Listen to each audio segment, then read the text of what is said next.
자, 에스라 1장을 한번 보죠. 에스라 1장은 우리가 잘 아는 대로 고레스가 감동을 했다. 이제 70년 포로 생활을 하고 이제 포로를 마치게 되는 그런 과정이죠. 이제 1차, 2차, 3차 포로 잡혀갈 때도 1차, 2차, 3차로 잡혀갔고 포로 귀환할 때도 1차, 2차, 3차로 포로 귀환을 했다는 사실은 제가 매번 말씀드렸으니까 그건 잘 아시겠죠.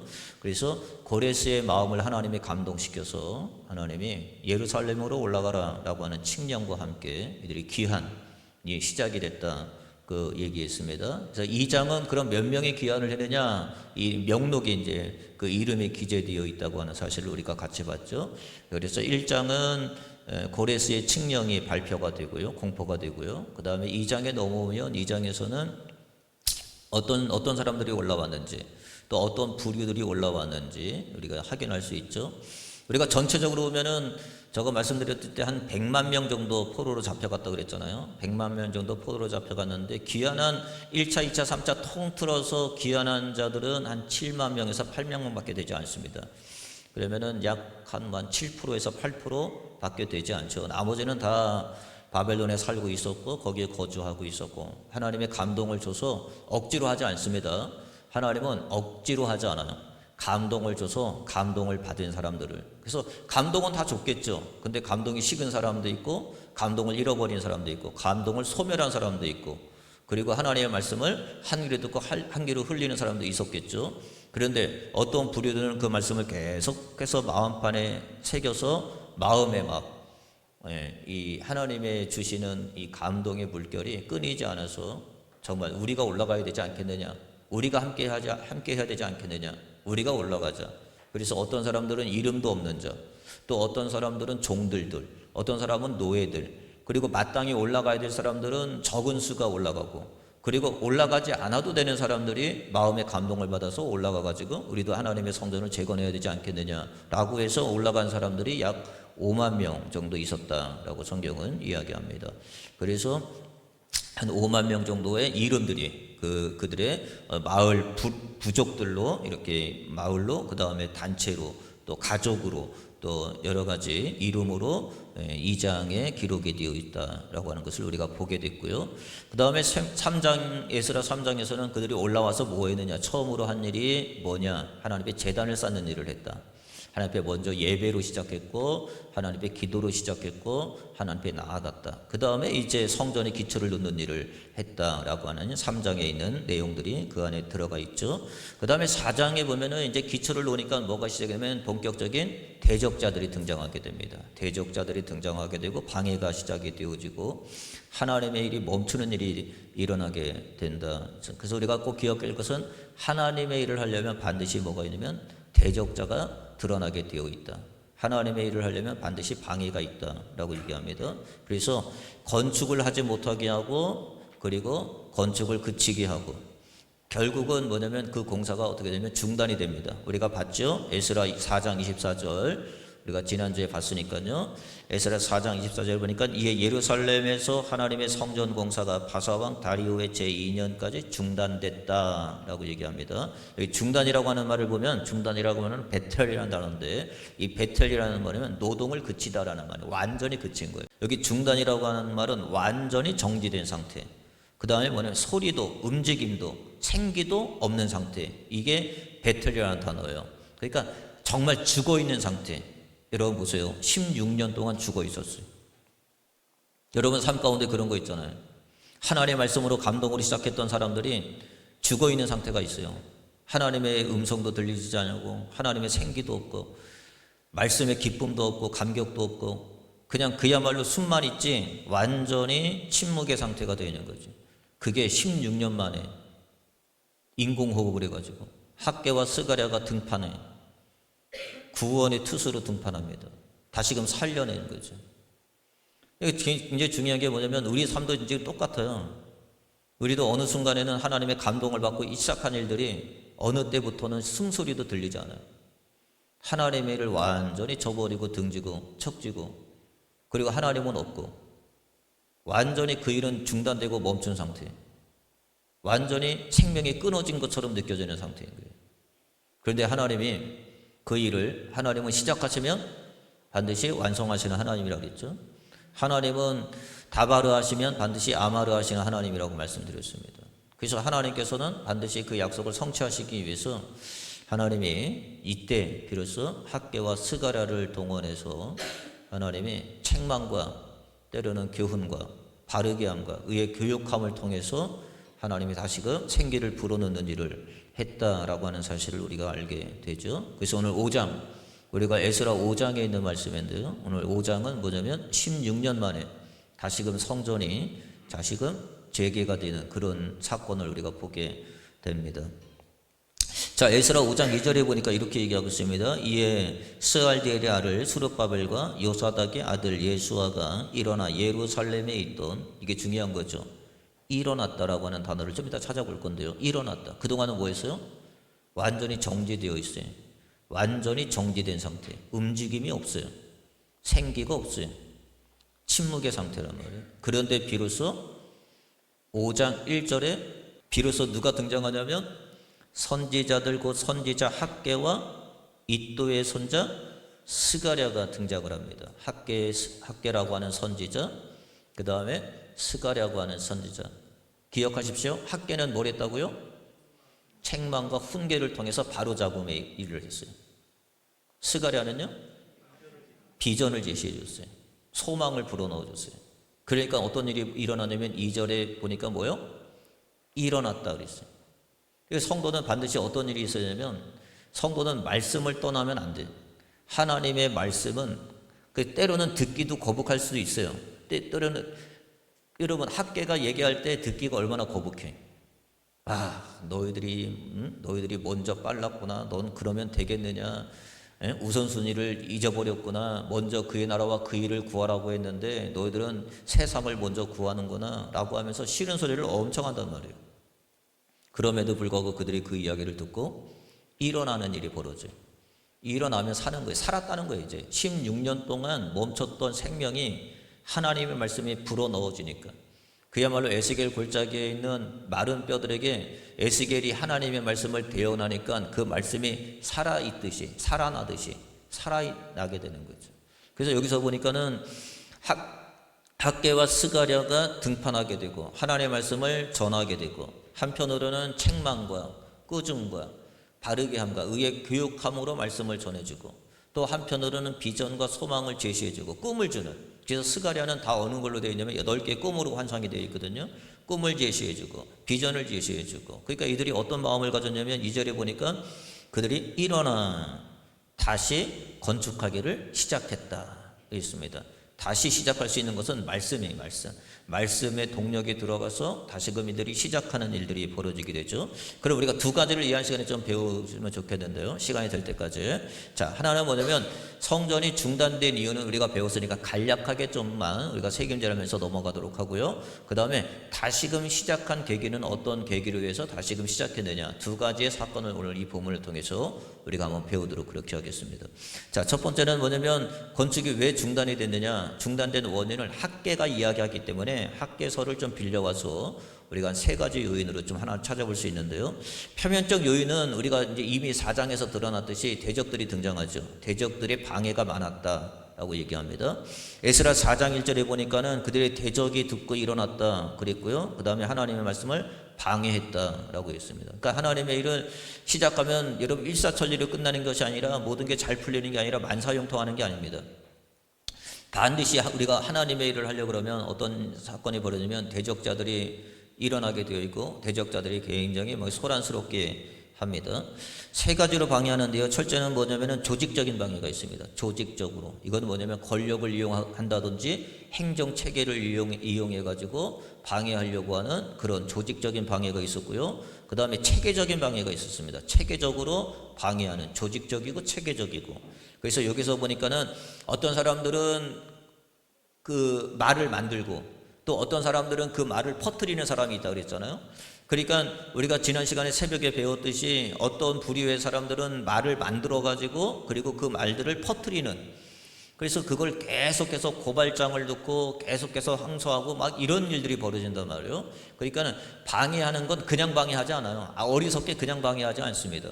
그래서 여러분들이 정신을 똑바로 차리지 아니하면 승리하기가 참 어려워요. 이것은 왜냐하면 조직적이죠. 그 다음에 체계적이죠. 그 다음에 또 하나는 지속적으로 방해합니다. 지속적으로 방해하죠. 그러니까 지속적으로 방해할 때, 자 보세요. 어떻게 하냐면 우리가 잘 아듯이 고레스 왕이 마음의 감동을 받아서 하나님 앞에 성전 가라고, 건축하라고 하죠. 그 다음에 칙령을 내리죠. 건축하라라고 얘기합니다. 그런데 왕이 바뀌죠. 고레스 왕이 바뀐 다음에 아닥사스 왕으로 바뀝니다. 아닥사스 왕이 뭐라냐면 얘들이 계속해서 지속적으로 당신들 그러면 이들이 성전 지으면 세금도 안 내고 당신들과 교류가 끊기고 다시 힘을 얻어가지고 당신이 하는 모든 일들을 방해할 겁니다. 없는 이야기도 막 만들어요. 없는 이야기도 조직적으로 다 만들어가지고 그런 거 있잖아요, 여러분. 우리가 방송에서 지금 텔레비 같은 데 보면은 어떤 사람들은 그걸 막 만들고 어떤 사람은 퍼날리는 사람도 있잖아요. 날르는 사람. 그죠? 그런 것들을 가짜뉴스. 그래서 여러분들은 가짜뉴스를 막 듣고 하다 보면은 한쪽에 이렇게 치우치는 경향들이 있죠. 취사 선택해가지고 내가 좋은 것만 취하고 아닌 건 다 버리고 뭐 이런 여러 가지 형태가 있기 때문에 어떤 여론이라고 하는, 여론전이잖아요. 그래서 여론이라고 하는 게 굉장히 이게 막 이런저런, 우리가 요번에 봐도 막 그랬잖아요. 뭐 합세를 해가지고 뭐 이런저런 조직들이 합세를 해가지고 어떤 뭐 일을 만들어내든지 재생산한다든지 이거를 조직적으로 신문에 유포를 해가지고 기자들이 그걸 또 신문을 쓴다든지 또 신문을 써서 그걸 대중적으로 알려가지고 대중적으로 또 그것을 알게 해서 그걸 가지고 곡해하고 왜곡된 인지를 갖게 하기 위한 뭐 이렇게 여러 가지가 있잖아요. 그러니까 이들이 그런 거예요. 지금 방해하는데 그냥 방해하지 않습니다. 아주 조직적이고요. 아직 체계적이고요. 그 다음에 지속적인 방해. 여러분도 마찬가지죠. 이 방해는 그냥 끝나는지 않죠. 지속적인 방해가 일어나게 됩니다. 그래서 아닥사스 왕이 된 다음에 그래서 뭐 하냐면 아닥사스 왕이 모든 공사를 중지를 시켜요. 고레스 왕이 시작하게 한 일을 아닥사스 왕이 중지를 시켜버린단 말이에요. 하도 많이 올라오니까. 막 진짜 그럴 것 같은 거예요. 하도 막 여기서 저기서 막 그러니까 진짜 그런 거예요. 뭐 아닌 것도 뭐 안 했던 굴뚝에 연기나려 하는 식으로 계속해서 뭐 고발하고 얘기하니까 실질적으로 그런다고 생각을 한 거예요. 아닥사스 왕이. 그래가지고 뭐 하냐면 공사 준다. 하지마. 안 되겠다 이거. 너무 시끄러워가지고 너무 민원이 많고 너무 이야기가 많고 이거 뭐 진짜인 것처럼 막 여기저기서 막 이거 하면은 당신들 오히려 뒤통수 맞는다. 얘네들이 어떤 부족인지 아느냐. 옛날부터 왕에게 있어서 뒤에서는 앞에서는 이렇게 하고 뒤에서는 다른 사람하고 손잡았던 그런 과거가 있는 그런 전략이 있는 사람들이 나가면서 계속해서 음모를 퍼뜨리죠. 그러니까 아닥사스 왕이 뭐냐면 참지를 못하고 야 안 되겠다. 너무 시끄러워. 야 중지해. 그만해. 안 돼. 하면서 중지를 시켜요. 명령으로. 아닥사스 왕에게 글을 올리고 또 아닥사스 왕에게 또 글을 올려서 또 고발하게 하고 이런 지속적인 방해가 일어나게 됐죠. 그 다음에 그러니까 공사가 중단이 된 거예요. 그러나 여러분 이면적인 면을 한번 볼게요. 이건 표면적인 거고 그들이 여러 가지 체계적이고 또 뭐 지속적인 어떤 방해가 있었고 여러 가지 그러한 문제의 방해가 있었지만 그 이면에는 어떤 문제가 있었냐면 신앙의 침체인 거죠. 신앙이 하나님이 주신 그 비전, 하나님이 주신 그 첫 마음, 첫사랑을 다 잃어버렸어요. 여기 보니까 에스라 4장 4절에 보니까 이로부터 그 땅 백성이 유다 백성의 손을 약하게 하여 그 건축을 방해했다. 손을 약하게 했다라고 하는 말을 공부했죠. 손을 약하게 하다고 하는 말은 뭐냐? 붙들어야 할 것을 붙잡지 못하게 하는 겁니다. 맥이 빠지게 하다. 이 뜻이 뭐냐면 맥 빠지게 하다라는 뜻입니다. 맥 빠지게 하다. 그러니까는 붙들어야 될 것을 붙들지 못하게 하는 것을 우리가 보게 되죠. 그래서 이 파라라고 하는 이 단어를 우리가 파자를 했죠. 하나하나 상형 문자이기 때문에 하나하나 뜻 글자이기 때문에 우리가 가만히 생각해 보면 다 이게 파악이 됩니다. 그래서 앞에는 레시라고 하는 시작이라고 하는 단어고요. 페라고 하는 것은 입이라는 단어고요. 그 다음에 해라고 하는 것은 생명, 호흡이라는 단어. 그렇게 이제 해석이 되거든요. 그러니까는 시작할 때부터 뭐냐면 말로써 부정적인 말. 그러니까는 생명을 앗아가 맥을 끊어버리는 그런 일을 하는 게 뭐냐면 약하게 하다. 라파라는 단어입니다. 그래서 시작을 왜 했는지를 잃어버리게 하고 처음 열정을 쉽게 만들게 하고 그 다음에 마땅히 붙들어야 될 사명을 슬그머니 놓아버리게 만들어요. 그래서 이런 일을 만나게 되면 슬그머니 안 해. 처음 주신 마음을 잃어버려요. 하나님이 처음 주신 감동을 또 잃어버리고 희미해지고 희석되어지고 그러니까 그 마음이 사라지고 없어지는 거죠. 이거는 에스라 때만 있는 일이 아닙니다. 성전의 기초를 쌓고 성전을 짓는 일에만 있는 것도 아니고 이거는 3차 포로귀환, 느헤미야를 통해서 포로귀환할 때 성벽을 지을 때도 똑같은 일들이 벌어졌어요. 하여튼 이 대적자들이 쓰는 방법은 아주 그냥 동일하죠. 느헤미야 4장 10절에 보니까 유다 사람들이 이르기를 흙무더기가 아직도 많거늘 짐을 나르는 자의 힘이 다 빠졌으니 우리가 성을 건축하지 못하리라 하고 힘 빠지게 하는 거예요. 맥 빠지게 하는 거죠. 성도들 중에 그런 사람들도 있어요. 여러분이 잘 가려서 잘 분별해야 됩니다. 어떤 분들은 모든 일들이 힘 빠지게, 그러니까 처음 시작할 때 여러분 마귀는요 맥 빠지게 하고 반드시 붙잡아야 될 것을 붙잡지 못하게 하고 그리고 힘을 잃게 만들고 이런 일들이 벌어지게 한다는 사실을 우리가 보게 됐죠. 우리가 잘 아는 것처럼 40일 가나안 정탐 사건을 우리가 알죠. 같은 사건을 봤어요. 정탐한 땅도 같고 정탐한 시간도 같고 정탐한 환경도 같아요. 40일간 주어져서 12명이 같은 가나안 땅을 정탐하고 돌아온단 말이에요. 그런데 어떤 자들은 의욕을 걷고 맥 빠지게 만드는 자들이 있죠. 와서 보고를 하는데 맥 빠지게 만듭니다. 여기 잘 보세요. 민수기 13장 31절에 보니까 그와 함께 올라갔던 사람들이 이르되 이제 40일 정탐을 마치고 올라와서 보고하는 거예요. 어떤 걸 받느냐, 우리는 어떻게 할 수 있느냐, 어떤 전략이 있느냐, 또 우리는 어떻게 해야 되느냐, 어떤 전술을 가지고 가야 되느냐, 이제 보고를 하는 거예요. 보고하는데 이렇게 얘기합니다. 우리는 능히 올라가서 그 백성을 치지 못하리라. 그들은 우리보다 강하리라 하고. 그래서 딱 뭐요? 벌써 얘기가 맥 빠지는 얘기하죠. 힘을 잃게 만들고 하는 그런 이야기를 한다. 우리 여러분 마찬가지죠. 벌써 뭔가 시작을 하려고 그러면 이 마귀, 사탄 원수 마귀가 여러분의 입으로부터 마음의 생각이 입으로 나오는 입으로 나오는 거니까 입에서 다 무슨 말이냐면 부정적인 이야기, 긍정적인 이야기 하는 게 없어요. 다 안 된다, 못한다, 다 부정적인 이야기. 믿어서 뭐 하느냐. 여기 보세요. 하나같이 긍정적인 이야기를 하는 사람 하나도 없어요. 그들은 우리보다 강하다. 이스라엘 자손 앞에서 그 정탐한 땅을 악평했다. 우리가 두루다니며 정탐한 땅은 거주민이 삼키는 땅이요 거기서 본 모든 백성은 신장이 장대한 자들이다. 거기서 네피림 후손이 있었고 아낙 자손이 있었다. 그들은 거인이었다. 우리는 스스로 보기에 메뚜기 같다. 그래서 우리는 안 된다. 그러니까 이 이야기를 들은 백성들이 어떻게 됐어요? 들고 일어섭니다. 모세를 원망하고 아주 그냥 다 들고 일어서가지고 모세를 원망하고 왜 우리가 애굽에서 죽을 데가 없어가지고 여기까지 데리고 왔느냐 뭐 하면서 엄청나게 또 모세를 코너로 몰고 가는 거죠. 다 뭐예요? 악평에 맥 빠지게 하는 거예요. 벌써 이야기가 다 끝나버린 거예요. 밖에서 여러분 보세요. 밖에서 외부에서 일어나는 문제 방해가 있어요. 대적들이 있습니다. 체계적으로 아주 지속적으로 방해하는 무리가 있으면 그러면 안에서는 뭐냐면 흔들리지 말아야죠. 아멘. 안에서 흔들리지 마. 여러분 내면에서 흔들리면 안 돼요. 외부적인 문제가 있을 수 있어요. 왜 외부적인 문제가 있죠? 언제든지 외부적인 문제가 있죠. 그러나 그 외부적인 문제를 통해서 내부에 있는 믿음마저도 흔들려고 하는 이 원수 대적자들이 있는데 그것이 뭐냐면 내 내부의 마음으로부터 흔들리는 거예요. 손을 약하게 마땅히 붙잡아야 될 것을 붙잡지 못하게 하는 거죠. 여러분 우리가 그러잖아요. 지푸라기라도 잡는 심정이 있으면 살아난다 그러잖아요. 근데 그거마저도 잡지 못하게 하는 거죠. 맥 빠지게 해요. 그러니까 어떤 사람들은 이렇게 모이면 회의를 한다든지 어떤 모이면 아니면 어떤 모임 가운데 제가 얘기했잖아요. 여러분 직장에도 마찬가지고 회사에도 마찬가지고 사업장에도 가정도 마찬가지고 어떤 사람들은 맨날 얘기만 하면 불평해. 맨날 얘기만 하면 악평이에요.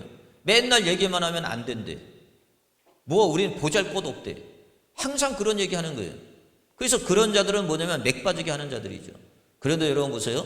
처음에 약속 그대로 붙잡고 갈렙과 여호수아 두 사람은 그렇게 얘기하지 않습니다. 똑같은 걸 봤어요. 아까 내가 얘기했잖아요. 정탐한 땅도 같아요. 그 다음에 정탐한 시간도 같고 또 정탐한 환경도 같아요. 똑같은 환경을 보고 똑같은 시간에 똑같은 기간 안에 있었는데도 불구하고 어떤 사람들은 맥 빠지게 하는 사람, 의욕을 꺾는 사람, 그러면 하려고 하는 것을 붙잡으려고 하는데 붙잡는 걸 높게 하는 사람들이 있는가 하면 자 갈렙과 여호수아는 처음의 약속 그대로 붙잡죠. 그가 이렇게 얘기합니다. 민수기 13장 30절 말씀해 보니까 갈렙이 모세의 앞에서 백성을 조용하게 하고 이르되 우리가 곧 올라가서 그 땅을 취하자 능히 이기리라. 한 사람은 능히 이긴다 그래요. 능히 이긴다. 우리가 주만 믿으면 된다. 하나님 말씀을 거역하지 말자. 그들은 우리의 먹이다 라고 하면서 그에게 의욕을 더 처음 주셨던 사랑을 잊어버리지 아니하고 처음 주신 말씀을 잃어버리지 아니하고 하나님의 말씀을 더욱더 견고하게 세워가는 갈렙과 여호수아의 모습을 볼 수 있죠. 그래서 가나안 땅에는 다 죽고요, 이렇게 이야기한 자들은 광야에서 다 죽습니다. 그리고 갈렙과 여호수아만이 가나안 땅에 들어가는 사건들을 우리가 보게 되잖아요. 다 죽어야죠. 그리고 또 하나가 있어요. 이들이 왜 16년 동안 왜 중단이 됐느냐? 이제 이면적인 거예요. 표면적으로 보면 대적들이 많고 지속적으로 방해하고 고발하고 그리고 여러 가지 체계적이고 지속적인 방해를 통해서 중단이 됐다 할지라도 내 안에서 뭐예요? 내면의 마음이 흔들리지 말아야지. 꼭 붙잡아야 될 것을 붙잡고 그러면 그럴수록 우리 하나님 앞에 더 의지하고 나아가고 기도해야 되는데 그 일을 하지 않는단 말이에요. 의욕이 꺾인단 말이에요. 손이 약해졌단 말이에요. 붙잡아야 될 걸 붙잡지 않았단 말이에요. 그리고 또 하나의 문제가 있어요. 학개서를 통해서 드러난 문제인데 그건 뭐냐면 학개가 올라와 가지고 하는 얘기를 들어보니 이들이 이렇게 했구나 라고 하는 것을 알 수 있죠. 뭐 했느냐? 우선순위가 뒤바뀌었어요. 이들이 맨 처음에 보세요. 맨 처음에 2장에서 이 5만 명이 올라옵니다. 그 에스라 3장에서 이 5만 명이 올라와가지고 제일 먼저 한 일이 뭐예요? 제단을 쌓는. 그렇습니다. 제단을 쌓는 거. 예배 먼저 드리는 거예요. 우선순위가 있어요. 그 다음에 자기 집을 짓는 게 아니라 하나님의 성전에 기초를 놓는 일을 시작했어요. 그리고 이제 그 일을 하려고 하니까 방해가 붙기 시작한 거죠. 그런데 그 다음에 어떤 일이 벌어지냐면 학개서를 통해서 드러난 게 뭐냐면 이제는 방해가 있으니까 야 이거 안 되겠다. 이거 성전 그만하고 우리 집 가서 먼저 짓자 라고 얘기합니다. 우선순위가 뒤바뀌어요. 신앙의 우선순위가 뒤바뀌어요. 여러분도 가만히 보면 어떤 일이 있냐면 왜 16년 동안 왜 중단이 되느냐, 왜 멈춰지느냐, 가만히 보니까요 어떤 사건이 벌어지면 우선순위가 뒤바뀐 사람들이에요. 먼저 했던 것들을 뒤로 하고 나중에 해야 될 것을 먼저 하는. 그래서 여기 보니까 학개가 올라와서 이렇게 책망합니다. 어떻게 하냐면 학개서 1장 2절에 보니까 만군의 여호와가 이같이 말하여 이르노라. 이 백성이 말하기를 여호와의 전을 건축할 시기가 이르지 아니하였다. 하나님의 성전은 건축할 자꾸 미뤄. 하자 그러면 스룹바벨과 여호수아가 이거 하자 그러면 자꾸 미루고 안 한다고 그러고 안 된다고 그러고 지금은 할 시기가 아니라고 그러고 지금은 어렵다고 그러고 이런저런 핑계를 대가면서 그들이 언제 핑계 댔습니까? 그렇지 않았어요. 예? 고레스 왕이 마음에 감동을 줄 때 그 마음의 감동을 가지고 그야말로 그들이 올라가지 않아도 될 사람들이에요. 그런데 그 감동을 이기지 못하고 참지 못하고 견디지 못했어. 예? 하나님의 말씀을 받아서 예루살렘에 올라와서 성전에 기초를 놓고 거기에다 하나님 앞에 제단을 쌓고 거기에다 하나님 앞에 예배를 드리며 시작했던 이들이란 말이에요. 그런데 대적들이 붙어요. 방해를 해. 그러다 보니까는 어떤 일이냐면 점차적으로 힘들고 두렵고 어려움이 생기는 거죠. 그런데 그건 외적인 문제죠. 근데 외적인 문제가 어디에도 반영이 되냐면 내부적인 문제까지 반영이 되는 거예요. 내 안의 두려움. 마치 뭐가 안 될 것처럼. 그러니까 뭐냐면은 이제 하나님의 성전은 건축할 시기가 이르지 않았다. 상황이 좋지 않다. 아직도 때가 아니다. 라고 하면서 이 방향이 바뀐 거예요. 우선순위가 하나님의 성전이었던 우선순위였는데 이들이 뭐냐면 자기 집으로 바뀐 거죠. 학개서 1장 3절. 학개가 이렇게 고발하는 거예요. 책망할 때 이렇게 얘기합니다. 여호와의 말씀이 선지자 학개에게 임하여 이르시되 이 성전이 황폐하였거늘 너희가 이때에 편백한 집에 거주하는 것이 옳으냐. 이 편백한 집에 거주한다라고 하는 영어 성경에 보니까 뭐냐면 맨션으로 되어 있어요. 자기네 집을 다 먼저 짓는 거예요. 그리고 뭐냐면 스룹바벨과 여호수아가 자꾸 권면하고 그들에게 자꾸 너희들 이러면 되겠는 이제 들어먹지도 않아요. 듣지도 않아요. 그래서 하나님의 성전은 뒷전이에요. 예배는 뒷전. 여러분 반드시 이렇습니다. 뭐라고 얘기하면 아직 아니라는 거예요. 나 이거 하고 이거 다 이루고 그 다음에 이거 먼저 만들어 놓고 이거 다 이제 모든 거 해놓고 내가 나가겠습니다 라고 하는 거고 똑같은 거예요. 그럼 어떻게 돼요? 지연되는 거지. 되지 않습니다 여러분. 근데 우리는 자기 생각, 그래서 자기라고 하는 생각을 이걸 삭제하고 처리하고 이것을 완전히 배제하지 아니하면 여러분 계속해서 16년이 뭐예요? 그보다 더한 세월을 중단될 수 있는 과정이 있는 거지. 그러니까 가만히 보세요 여러분. 자기네 집을 먼저 짓는 거예요. 하나님 뭐예요? 너희는 먼저 그의 나라와 그 일을 구하라 그랬잖아요. 그리하면 이 모든 것을 너에게 더해 주신다고 그랬잖아요. 그런데 뭐냐면 제일 중요한 거는 우선순위가 바뀌어버리네. 다시금 여러분 정리하셔야 됩니다. 우선순위가 뒤바뀌어버리면 다 흩어지는 거예요. 될 것 같죠? 되지 않아요. 그래서 먼저, 우선, 제일라고 하는 신앙이 여러분 필요한 거예요. 먼저가 뭐냐? 우선이 뭐냐? 제일이 뭐냐? 먼저가 뭐예요? 우선이 뭐예요? 제일이 뭐예요? 이거를 명확하게 세워야 돼. 우선이 뭐냐? 제일이 뭐냐? 먼저가 뭐냐? 이게 다 흐트러졌어요. 이게 다 빠그러졌어요. 그러니까 뭐 이걸 뭘 어떻게 해? 그러니까 하나님의 성전을 지으라고 계속 권면하고 얘기했는데도 아니라는 거예요. 지금은 사정이 그래서 안 되고, 지금 형편이 그래서 안 되고, 지금은 여러 가지 저런 것들 때문에 안 된다. 자꾸 이유를 대고 상황을 대고 핑계를 대면서 안 된다는 거예요. 여러분 얼마나 핑계가 많아요. 안 될 수 있는 핑계가 100가지야. 해야 하는 이유는 한 가지밖에 없어요. 우리는 그 한 가지를 가지고 하는 거지. 알아요? 언제까지 핑계 댈 겁니까? 그렇게 해서 16년이 지체가 된 거예요. 언제까지? 학계 1장 9절 말씀 볼게요. 여러분 학계 1장 9절 말씀 보면 뭐라고 얘기하냐면 이렇게 얘기합니다. 자, 너희가 많은 것을 바라였으나 도리어 적었고 너희가 그것을 집으로 가져갔으나 내가 불어 버렸느니라. 나 만군의 여호와가 말하노라. 이것이 무슨 까닭이냐? 내 집이 황폐할 거는 너희는 각각 자기 집을 짓기에 빨랐음이니라.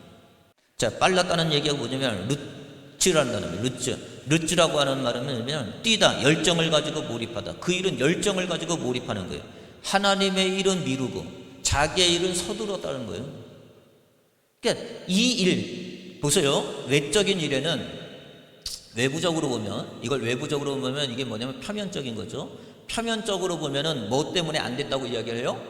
대적들이 있기 때문에 안 됐다고 얘기하잖아요. 그들이 고발을 하고 그들이 방해를 하고 그들이 지속적으로, 체계적으로, 조직적으로 얼마나 방해해서 두려움을 줬는지, 그래서 멈춘 것처럼 보여요. 근데 가만히 보세요. 이것만 보면 안 돼. 그래서 성도는 그래서 심리라는 건 뭐냐면 상황에 주어지는 여러 가지 상황이 있는데 그 상황을 보는 게 아니라 그 안에 마음을 보는 거예요. 그의 마음을 꿰뚫어 보는 거예요. 예? 그 심리 공부를 하는 거예요. 그 마음을 내가 여러분 다 마음 꿰뚫어 본다니까, 여러분. 예? 그 내가 이해하고 그냥 넘어가는 거지, 말 안 하고. 무슨 말인지. 그 이면에 뭐가 있느냐. 그 이면에, 표면은 대적들이 있었다는 거고, 그 이면에는 뭐가 있냐면 싫은 거야. 그냥 싫은 거예요. 교회 왜 안 왔느냐? 그냥 싫은 거야. 왜 싫었느냐? 우선순위가 뒤바뀌었어요. 이제 하나님의 일은 미뤄. 하나님의 일은 더 이상 감동이 안 와. 왜? 맥이 빠졌거든. 생명을 잃어버렸어요. 맨 처음에는 막 하자고 막 해가지고 올라왔는데 그 감동이 어느 순간에 식었어요. 그 감동이 어느 순간에 사그러졌어요. 그 감동이 어느 순간에는 없어져 버렸어요. 그러니까 구원이라는 게 뭐냐? 구원은 현재 구원도 있고 과거의 구원도 있지만 미래의 구원도 있잖아요. 하나님이 주신 우리의 큰 구원을 등한히 여기지 말라고 그러잖아요. 근데 어느 순간에 보면 신앙이 어떻게 보면 구원을 등한히 여긴단 말이에요. 기도도 마찬가지고 믿음도 마찬가지고 신앙도 마찬가지고 다 등한히 여겨요. 그리고 세상 일에는 뭐라면 세상 일에는 늦지, 얼마나 바쁜지 몰라, 얼마나 서두르는지 몰라요. 근데 하나님의 일에는 무관심, 관심이 없죠. 뒷전이에요. 하나님의 일은 서두르지 않고 뒷전이고 자기의 일은 얼마나 서두른다는 거예요. 그래서 학계가 뭐라 그러냐면 이렇게 얘기합니다. 실질적으로 그 결과를 이야기하는 거예요. 학계가 뭐냐면 여러분 잘 아는 말씀이죠. 이렇게 얘기합니다. 학계 1장 6절에 보니까 너희가 많이 뿌릴지라도 수확이 적으며 먹을지라도 배부르지 못하며 마실지라도 흡족하지 못하며 입어도 따뜻하지 못하며 일꾼이 싹을 받아도 그것이 구멍 뚫어진 전대에 넣음과 같다. 자 보세요. 어떤 일이 벌어져요? 내가 그렇게 악착같이 세상의 일을 살았어요. 악착같이 그렇게 모았어요. 하나님 등지고 하나님 우선순위 들여자니 하나님 배제하고 우선 제일 먼저라고 하는 생각이 다 이제 세상으로 바뀌어버렸어요. 그게 잘 될 것 같죠? 실질적으로 그렇게 살다 보니까 학계가 말한 이야기가 딱 자기의 마음속에 들어오는 거예요. 뭐라 그래요? 너희가 많이 뿌릴지라도 수확이 적다. 너희가 많이 먹을지라도 배부르지 못한다. 너희가 많이 마실지라도 흡족하지 못하고 입어도 따뜻하지 못하고 일꾼이 그 싹을 받아도 구멍 뚫어진 전대처럼. 여러분 모아두면 뭐 할 거예요? 갑자기 사건이 터진다니까. 돈이 다 날아간다니까. 그냥 되는 줄 아세요 여러분? 엄청 먹죠. 여러분 엄청 맛있는 거 가가지고 여러분 엄청 뭐 1번 뭐 무슨 뭐 해가지고 10만원 20만원 30만원 아니 이것도 안 되죠. 막 너 얼마 먹어. 막 엄청 먹어. 근데 뭐예요? 배탈이 난다니까? 다 쏟아버려. 그렇게 된다는 거예요 이게 지금. 그러니까 학계 선지자가 와서 하는 얘기를 들어보니까 자기네하고 지금 똑같거든. 이 말이 진짜 그대로거든. 이게 하나님 떠나서 뭔가 모아놓고 뭔가 해보려고 그러고 뭔가 한번 기대해보고 뭔가 움직여보고 뭔가 역사를 이뤄보려고 했는데 많이 뿌렸는데도 적게. 이상하죠? 많이 뿌렸으면 많이 거둬야 되는데 많이 뿌렸는데도 적게 거두고 많이 먹었는데도 배부르지 못하고 흡족하지도 못하고 입어도 따뜻하지 못하고 일꾼이 싹을 발아서 그것을 모아놨음에도 불구하고 뚫어진 전대와 같이 다 없어진다는 거예요. 그 이야기를 딱 들으니까 안 되겠다. 뭐요? 다시 시작해야 되겠다. 우선 제일 먼저가 다시금 정립이 되는 거죠. 우리가 이러면 안 되는데. 그러니까 결국은 뭐냐면 표면적인 이유도 아니라니까. 밖에서 무슨 대적들이 아무리 방해하고 아무리 뭐 공갈 협박을 하고 두려움을 줘도요 내면이 흔들리지 아니하면 괜찮다니까. 이게 미국도 마찬가지잖아요. 아무리 전쟁해봐요 내면 안에서 시민들이 돕고 함께 응원하고 함께 지지하면 아무 문제가 되지 않아요. 그런데 뭐예요? 시민들이 등을 진다니까. 반기를 든다니까요. 이거 아니라는 거예요. 그러니까는 자기 자리가 위험하지. 이거 안 될 것 같거든. 초조해지는 거지. 똑같아요. 아무리 여러분 밖에서 무슨 일이 일어나고 뭐 대적들이 등장하고 무슨 역사가 일어나도 내 내면에서 우선순위가 바뀌지 아니하고 오로지 내가 하나님 앞에 말씀 앞에 서면 다 이겨낼 수 있는 거예요. 그런데 입으로 벌써부터 다 악평하고 다 쏟아내고 안 된다 그러고 우리는 메뚜기만도 못한다 그러고 이게 뭐냐라고 그러고 지금까지 왔는데 우리가 있는 게 뭐냐라고 얘기하면서 자꾸 자기를 비호하거나 자책하거나 자기에게 있어서 소망을 주지 못하면 어떡하겠어요? 결국은 그들이 마음이 바뀌어가지고 내부적인 하나님이 싫은 거예요. 그리고 자기 일이 좋은 거야. 돈 많이 벌고 싶고 그냥 좋은 집 살고 싶고 그냥 이렇게 넉넉하게 맨션 짓고 살고 싶은 거예요. 그래서 이들이 맨션 졌다고 하잖아요 지금 성경에서. 그런데 결국은 뭐예요? 그렇게 해서 그게 따뜻하겠느냐, 그렇게 해서 그게 배부르겠느냐, 그렇게 해가지고 그게 만족이 되겠느냐. 다 나중에는 한 번에 뭐예요?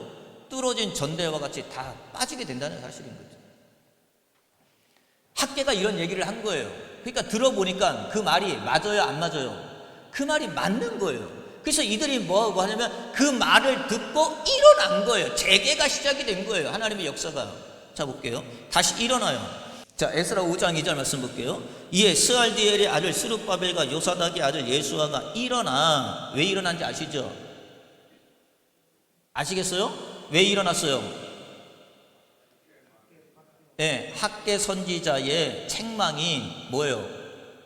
들었거든. 좀 이따 나올 거예요. 자, 예루살렘에 있던 하나님의 성전을 다시 건축하기를 시작했다. 그럼 시작한 원인 세 가지만 볼게요. 첫째는 뭐냐면 학계의 말을 듣기 시작했다는 거예요. 학계의 말. 그래서 여러분들은 뭐냐면 말씀이 들려야 돼요. 말씀이 들려야 됩니다. 말씀이 들려야 16년 동안 멈춰진 생기가 없었던 일들이 다시금 시작이 되는 거예요. 여기서 볼게요.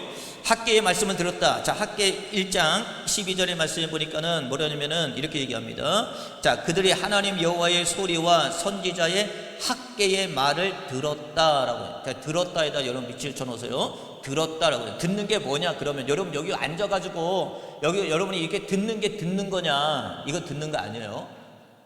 여러분 이 자리에 와서 앉아있다고 해서 이거 듣는 거 아닙니다. 왜냐하면 히브리적의 들음이라고 하는 이 어원은 자 보세요. 샤마라는 말입니다. 샤마. 들었다라고 하는 건 샤마예요. 샤마다라고 하는 것은 듣다, 순종하다, 동의하다라고 하는 말인데, 원래 이 히브리적 사고에서는 듣는다라고 하는 말이 뭐냐면 순종하다까지 이어지는 거예요.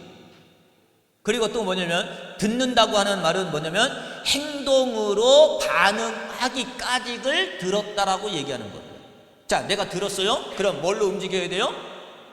순종으로 가야 돼요. 내가 들었어요? 그럼 뭘로 가야 돼요? 행동으로 반영이 돼야 돼. 이게 들은 거예요. 근데 여러분 이 자리에 같이 들어요. 들었는데 여러분들이 뭐냐면 그게 행동으로 반영이 되어지지 아니하고 그게 여러분의 순종으로 드러나지 않아요. 그럼 들은 거예요? 들은 거 아니에요? 들은 게 아니에요. 이런 사람들은 뭐 재개가 안 돼요. 그래서 여전히 중단이야.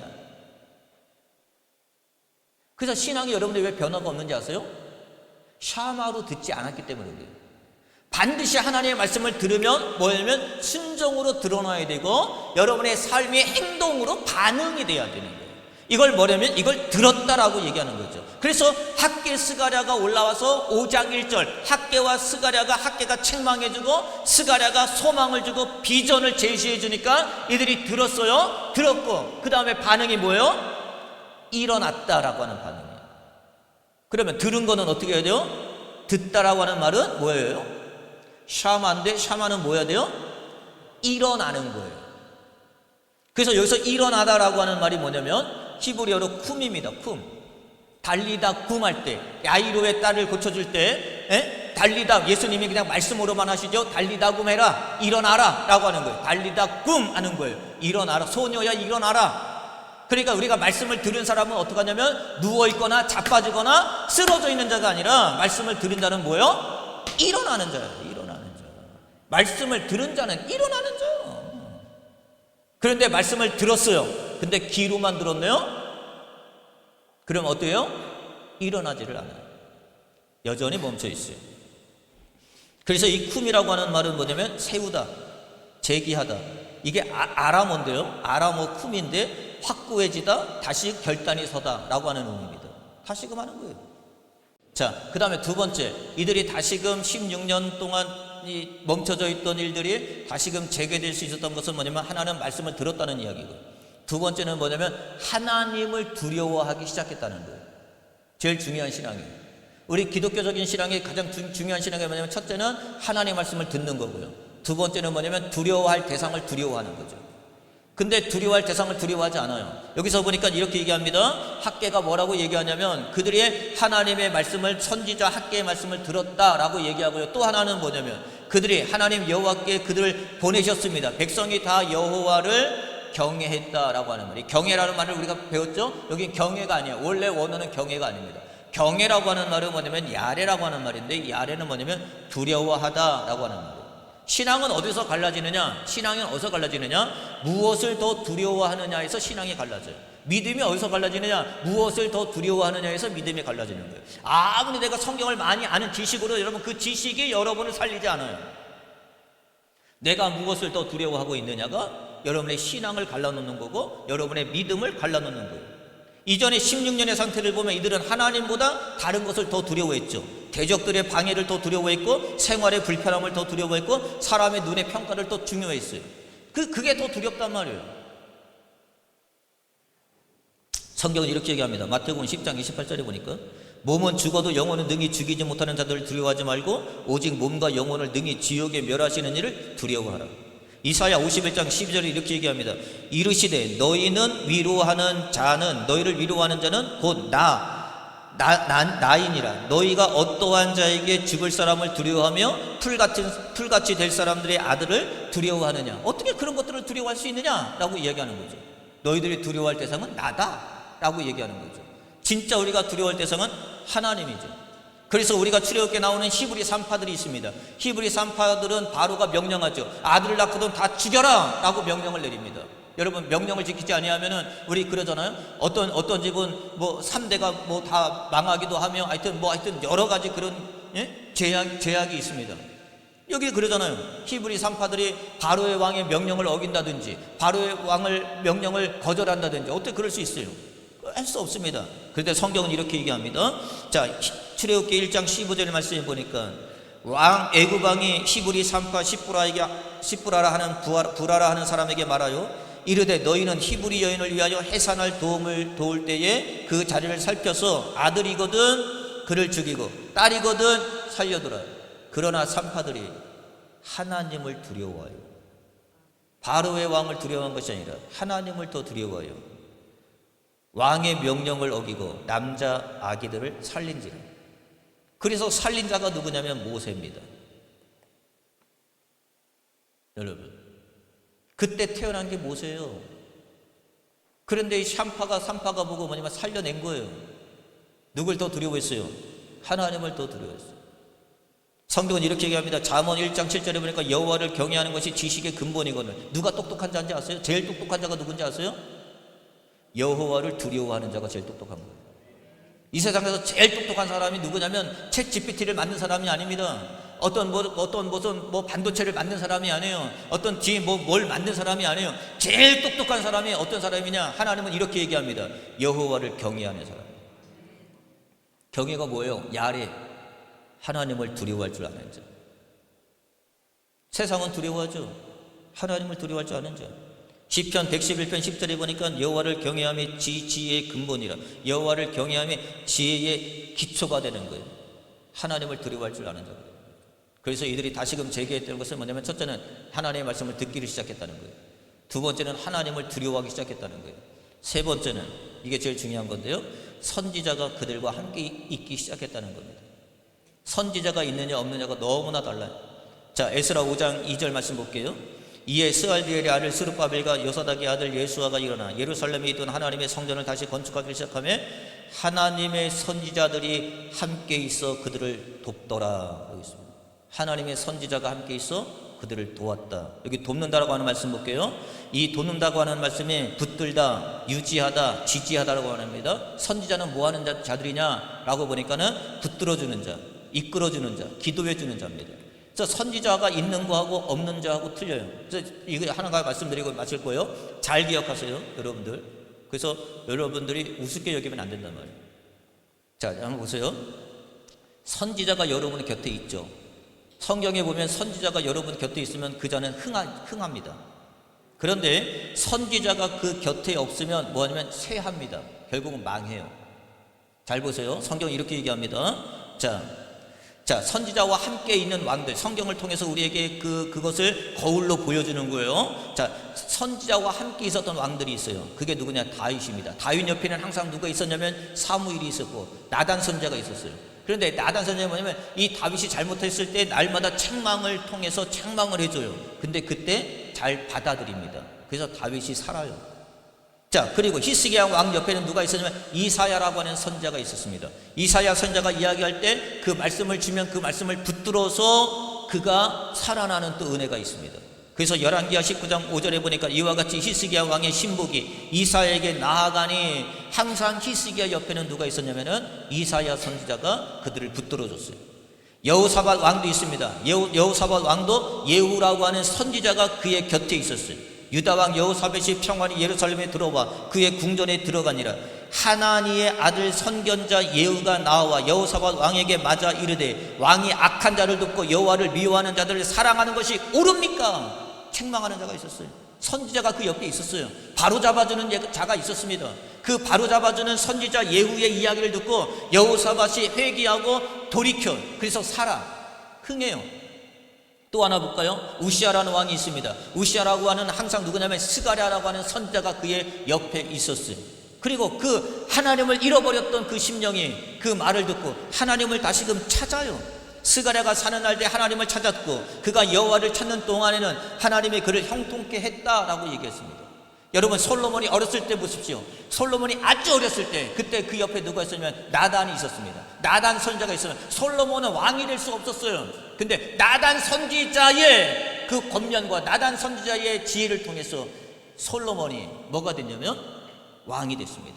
그러니까 항상 여러분 보세요. 솔로몬의 옆에는 나단 선지자가 있었고 우시아의 왕에는 스가랴 선지자가 있었고 여호사밧의 왕의 옆에는 예후 선지자가 있었고 히스기야 옆에는 이사야 선지자가 있었고 다윗 왕에는 나단 사무엘이라는 선지자가 있었어요. 이들이 이야기할 때 이들은 잘 들었어요. 책망해도 들었어요. 함께 있었어요. 반대로 선지자가 없어요. 선지자가 떠난 왕이에요. 이들은 다 망했어요.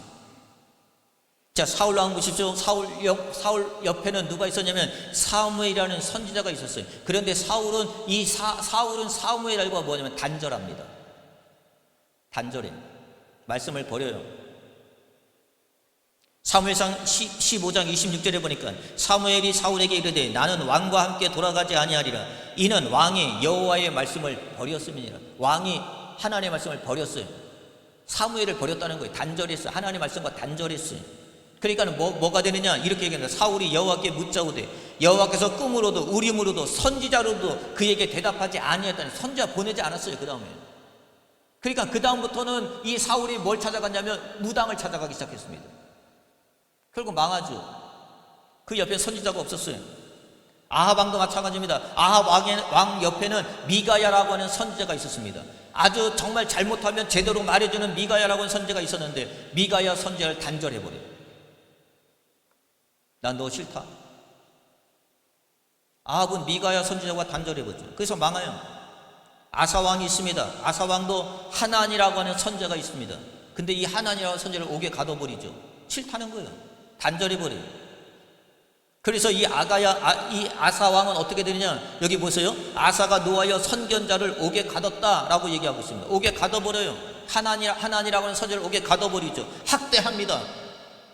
그랬더니 어떤 일이 벌어져요? 역대하 16장 12절에 보니까 아사가 왕이 된 지 39년에 그의 발이 병들어 매우 위독하였으나 병이 있을 때에 그가 여호와께 구하지 아니하고 의원들에게 구해. 하나님을 찾지 않았다는 거예요. 결국은 죽었어요. 솔로몬도 보십시오. 아까 뭐라 했죠? 솔로몬이 어렸을 때 나단 선지자가 옆에 있었죠. 나단 선지자 덕에 솔로몬이 솔로몬 될 수 있었던 거예요.